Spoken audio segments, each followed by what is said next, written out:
আসসালামু আলাইকুম রহমতুল্লাহি ওয়া বারাকাতুহু। সুপ্রিয় দর্শক, কেমন আছেন আপনারা?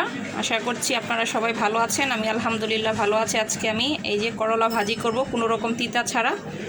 কিভাবে ভাজিটা রান্না করি সেই রেসিপিটা আপনাদের সাথে শেয়ার করার জন্য এসেছি। তাহলে চলুন দেখে নেওয়া যাক কীভাবে আমি রান্না করছি। আমি প্রথমে কড়াই তেল দিয়েছি, আমার তেলটা গরম হয়েছে, দেখুন ধোয়া উঠতেছে। এখন আমি দিয়ে দিব পেঁয়াজ। আমি এখন পেঁয়াজ দিয়ে দিচ্ছি কিছু রসুন। পেঁয়াজের পরিমাণটা একটু বেশি দিতে হবে, তাহলে তিতা লাগবে না।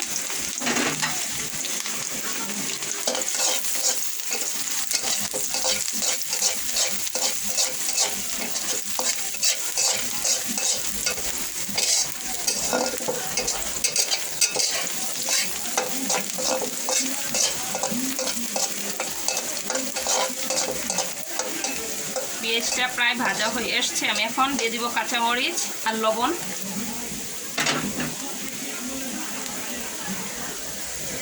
এ পর্যায়ে দিয়ে দিচ্ছি লবণ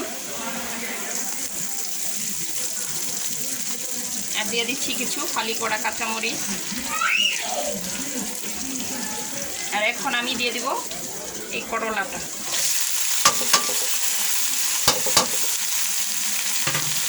করলা ভাজিতে কোনো রকম পানি অ্যাড করা যাবে না। পানি অ্যাড করলে সে ভাজিতে তিতা লাগবে। এভাবে রান্না করলে ভাজিটা তিতা ছাড়া আপনারা রান্না করতে পারবেন।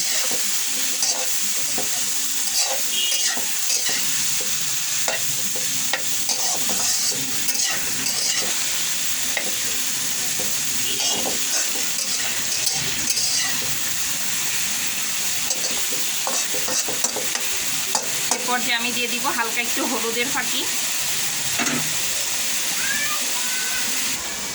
এখন আমি হলুদের ফাঁকি অল্প পরিমাণে দিয়েছি আর নেড়ে ছেড়ে দিয়েছি। এখন আমি ঢেকে দেব, চুলার আঁচটা অনেক কমিয়ে ঢেকে দেব।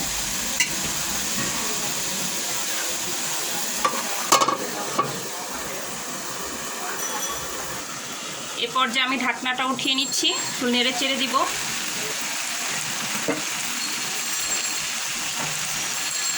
আমি কোনো প্রকার একটু পানিও দিইনি। পানি দিলে করলার তিতা বের হয়ে যাবে। তেলের মধ্যে ভাজা ভাজা করতে হবে।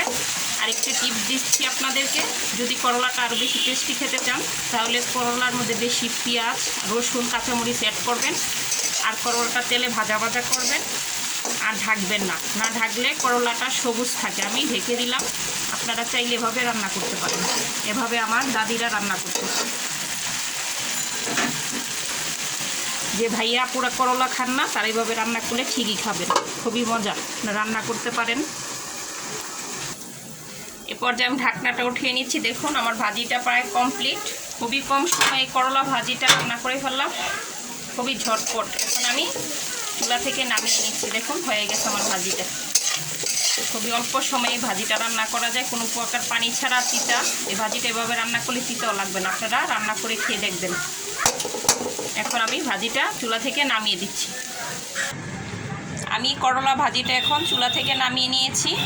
দেখুন কত সুন্দর হয়েছে, কালারটা চকচকে হয়েছে, কোনো ফ্যাকাশি হয়নি। আশা করছি আমার এই তিতা ছাড়া করলা ভাজিটা আপনাদের কাছে ভালো লেগেছে। যদি ভালো লাগে প্রতিবারের মতো এখনও বলবো আমার চ্যানেলটা সাবস্ক্রাইব করবেন প্লিজ। আর বেল বাটনটা অন করে দিবেন পরবর্তী ভিডিওর নোটিফিকেশন সবার আগে পাওয়ার জন্য। আজ এখানে আসি, আবারও দেখা হবে নতুন কোনো ভিডিও নিয়ে আপনাদের সামনে উপস্থিত হব। সে পর্যন্ত আপনারা সবাই ভালো থাকবেন, অনেক বেশি বেশি ভালো থাকবেন। আল্লাহ হাফেজ।